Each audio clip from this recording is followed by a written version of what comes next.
I think a company doctor should pass the problem on to the experts. The role is a fine balance between the employee and the company or the manager.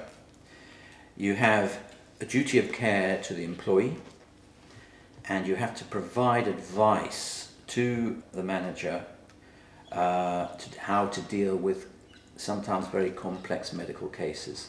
And alcohol and drug problems I would put in one of the highest categories of medical problems. I think a lot of company doctors or occupational health professionals leave it up to the GP. The GP has the local alcohol and drug teams, which in some areas are very good. Other areas, from what I've heard, I'm concerned about what support they can provide. And if you're dealing with addiction specialists, they are a very rare breed. From a subspecialty in psychiatry, addiction specialists are very few and far between.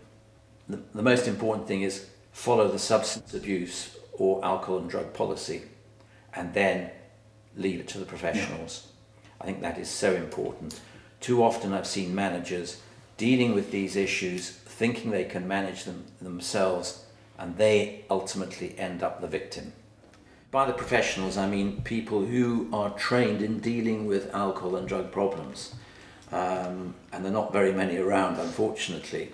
But it is important to get the right people assessing the individual, the degree of their addiction, and then channeling them into the right type of treatment.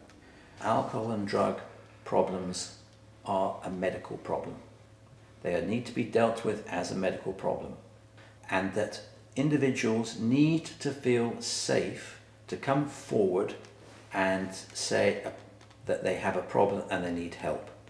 And if you have that in the organisation, you start moving the issues forward and you start addressing the issues.